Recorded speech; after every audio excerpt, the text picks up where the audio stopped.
50 কাঠা জমির ধান, কিন্তু এক মুঠো ঘরে তুলতে পারলাম না। কথাগুলো বলতে বলতে কান্নায় ভেঙে পড়ছিলেন এক কৃষক। নেত্রকোনার খালিয়াজুড়িতে এখন বইছে এমনই এক কষ্টের হাওয়া। যে ক্ষেতে সোনালি ধান দোলার কথা ছিল, সেখানে এখন শুধু থই থই পানি। 50 কাঠা জমির ধান, কিন্তু এক মুঠো ঘরে তুলতে পারলাম না। কথাগুলো বলতে বলতে কান্নায় ভেঙে পড়ছিলেন এক কৃষক। নেত্রকোনার খালিয়াজুড়িতে এখন বইছে এমনই এক কষ্টের হাওয়া। যে ক্ষেতে সোনালি ধান দোলার কথা ছিল, সেখানে এখন শুধু থই থই পানি। টানা বৃষ্টি আর উজান থেকে নেমে আসা পাহাড়ি ঢলে মুহূর্তেই তলিয়ে গেছে কৃষকের সারা বছরের পরিশ্রম। বিশেষ করে কৃষ্ণপুর এলাকার ছায়ার হাওর এখন পানির নিচে। স্থানীয়দের মতে, গত কয়েকদিনের বৃষ্টির ফলে দ্রুত পানি বৃদ্ধি পাওয়ায় ধান কাটার সময়টুকুও পাননি তারা। শুধু ধান তলিয়ে যাওয়াই নয়, যারা কষ্ট করে কিছু ধান কাটতে পেরেছিলেন, রোদের অভাবে তা শুকাতে না পারায় নষ্ট হয়ে যাচ্ছে।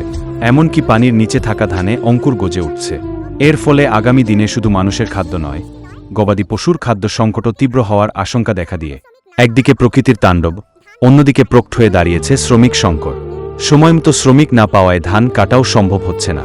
কৃষি অফিসের তথ্যমতে উপজেলায় প্রায় 21,000 হেক্টর জমিতে বোরো চাষ হলেও প্রায় 20% ফসল ক্ষতিগ্রস্ত হয়েছে।